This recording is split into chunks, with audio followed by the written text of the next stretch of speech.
In 1950, South Korea's declaration for independence sparked the Korean War and did not end until 1953. 1994 marked the death of Kim Il-sung, and his son, Kim Jong-il, succeeded as the new leader. His reign in the 1990s was marked by severe famine and military saber-rattling until his death in 2011. His heir, Kim Jong-un, took over and continued the totalitarian Stalinist government approach in his father's footsteps. North Korea's style of governing has no concern for basic human rights. Instead, everybody is brainwashed to believe that Kim Jong-un is a god. This indoctrinates most of its population to believe their entire life should be used to serve the supreme leader. Individuals receive rations per month that is supposed to last them enough from month to month. However, that is not the case. If there are any complaints or forgetting to bow to their supreme leader, the individual will be sent to concentration camps where they will be beaten, raped, and tortured.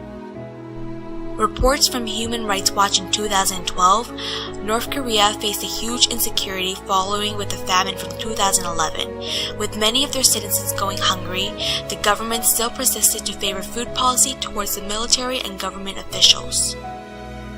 According to the National Nutrition Survey of North Korea, more than 25% of North Korean children under the age of 5 suffered from chronic malnutrition in 2012, a report backed by UNICEF, the World Food Program, and the World Health Organization. The report also found that nearly 1 in 3 women suffered from anemia. As many as 3.5 million people are estimated to have died during North Korea's severe famine of the 1990s. This is a stat according to South Korean NGO Food Friends Center for Peace, Human Rights, and Refugees. However, official North Korean numbers estimate that only 220,000 people have died. Kim Jong-un and his deceased father led and continues to lead a one-party monopoly and dynastic leadership that does not withstand pluralism and governmentally denies basic freedoms. There is tight control between the border with North Korea and China in 2014, which denies the chance of North Koreans on seeking refuge in third countries. Almost all forms of media are propaganda and lies spread by the government to control the citizens. From a young age, children are taught false events and facts, and many still believe them as adults. There is no such thing as free speech or religious freedom, as coercive punishment from the government has kept the citizens quiet and prevented them from rebelling or even speaking up. In North Korea's governmental laws, there are only a few set of rules that lead to an execution. However, the rules are very vague. Anything considered a crime against the people or a crime against the state will lead to execution. For example, citizens will be executed from stealing metal wire from a factory, or taking the plate glass from a hanging photo of Kim Jong-il. The government performs collective punishment where if one individual violates the law, then their entire family will be sent to concentration camps for forced labors and abuse. The citizen and 3 generations of their family can be punished as an aim to prevent any dissent in the future, and deter martyrs who might sacrifice themselves for a political cause but would not want to sacrifice their whole family. According to the organization Liberty in North Korea, there are 5 political concentration camps, each holding an estimated 80,000 to 120,000 people. Some of them are the size of cities and have existed for 5 times as long as the Nazi concentration camps. North Korea has been violating the basic rights of a human being for a very long time, but there is some justice being done. Many rescue teams exist to help North Koreans travel to a safe country after their escape.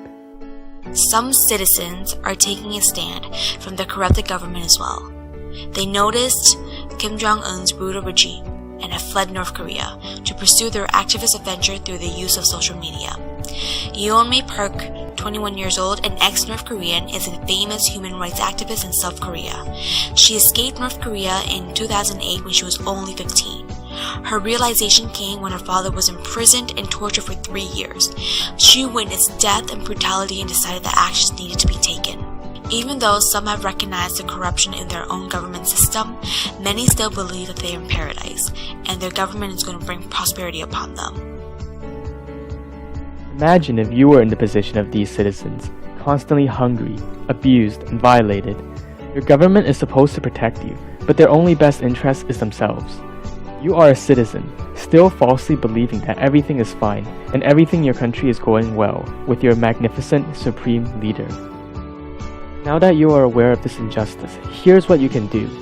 Visit this website, www.libertyinnorthkorea.org/rescue-teams. Be a part of a rescue team and raise funds for essential programs to help out North Korean refugees. Lead this community into taking a stand against North Korea.